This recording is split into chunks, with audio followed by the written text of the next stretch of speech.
And now, ta-da, venison stock.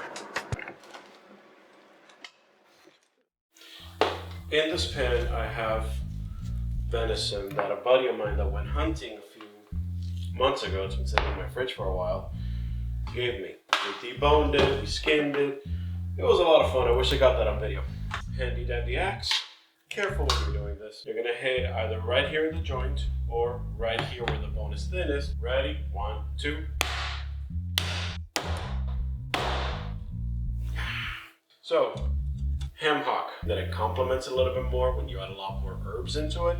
So that's what we're gonna do. I'm adding some beef knuckle bones. This has a ton of collagen.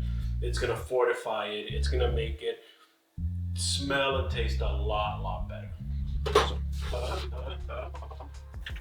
in this pan, I got all my aromatics. I'm gonna go into this pot.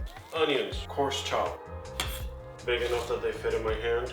Carrot tops and everything else. Just a very basic background flavor here. I'm gonna put the tops of these. Let me see onions.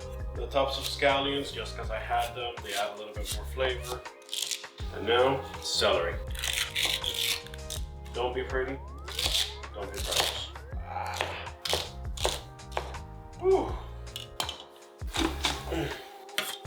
Normally, you don't overstuff it that way, but it's okay. And finally, as far as the big stuff, parsley stems. Normally, you throw these away. I'm not crying. You're crying. All right, we're good. We're good. Peppercorns, just a good amount. It's gonna pepper in the sauce and babies. That very sharp background flavor. So anyway, you can always just add salt to this. I choose not to because I add salt later on in my cooking. This will stay pretty good without it, but water. What's funny is that this is the only recipe that I can do today. We have a doctor's appointment later for the little one, and I don't know, making a mess. I like to count them. I'm already by number 3 containers because I know more or less how many I'm gonna take out. And when I pull them out and I start straining the stock, it's gonna be easier to be able to know how many I'm gonna need to let them cool. That is really tall. You normally don't want to fill this up more than the recommended fill line, but hey, nothing's gone right so far, so why should this? I'll be fine. I promise. Now, I like about an hour of pressure cooking, and then the rest is gonna be slow cooking for like 10, 12 hours, 24. Pressure cooker becomes a slow cooker. Because you are sealing it in a pressurized chamber, the flavors have nowhere to go. You know when you're cooking something throughout the house and the smell gets everywhere and people in other rooms are going, you're cooking burgers or you're cooking anything. Those are delicate phenolic compounds that escape the food and they go away. Here, they have nowhere to go. So they stay there. Because they stay there, once it cools down, the stock is much more flavorful. That's why anything you cook in a pressure cooker is much more flavorful. So that's it for now. Let's wait until this puppy's done. So, okay, see you later. So that's what it looks like. Let's get started. So,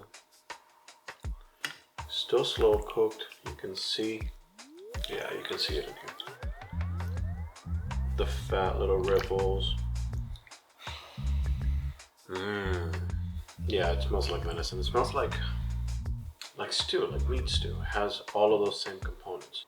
Strainer, very important. And we're just gonna strain it. I don't really care about clarifying it. Not for this. I don't really care about, you know, straining it through the cheesecloth or any of that.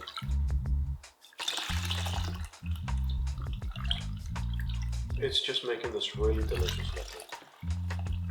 Squeeze all of that. You don't want to leave any of that behind.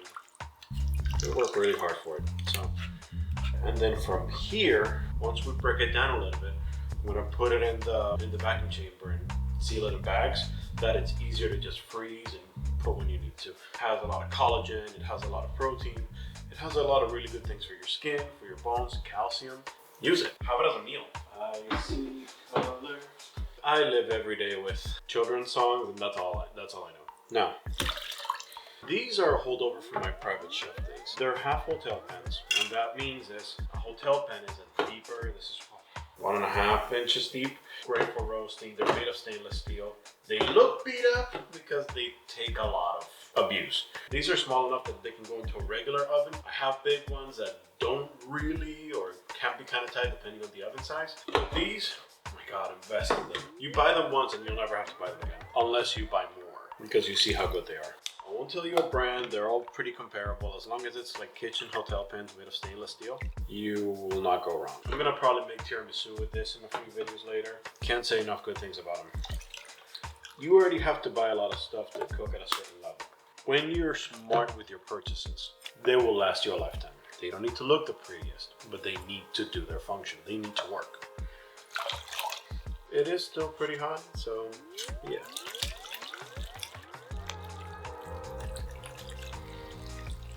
So that's our liquid. We made about 3 quarts worth of stock.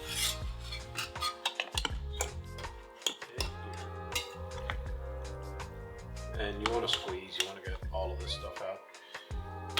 Yeah, see all of this? All of this collagen and stuff like that? This kind of stuff is what makes it. Don't be afraid of the fat. Don't be afraid of the good stuff. God made it for a reason.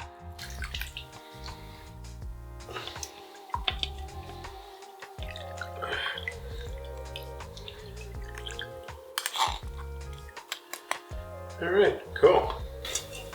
Has nothing. Absolutely nothing. We are gonna clean it and get ready for round 2. But for now, I'm gonna set this to the side, but I wanna show it's all bones. All of this stuff, I'll compost this. Next I'm gonna show you later what I'm gonna do with this stuff, and we'll see the gels. Okay, so I have set up my station over here for vacuum sealing it. I like to vacuum seal it because it does preserve it longer and it takes less space in the fridge. They're just gonna go flat in the freezer and then you can just pull them out like sheets, whatever you need to. I have the vacuum chamber. One good tip, make sure that your seal is protected. Double the bag. And this little doohickey, super useful. It actually holds down the bag for you. So this I didn't get to show you guys last time. This is the actual contact seal formed together under pressure to make that seal. You want a strong seal, and here we go. And now we're sealing. Now, lift that up, clean. Everything is there, and now, ta-da, venison stock. These deli containers, they're an industry standard for a reason. They are awesome. Now, I'm going to carefully spoon that here. We don't want to lose any of it.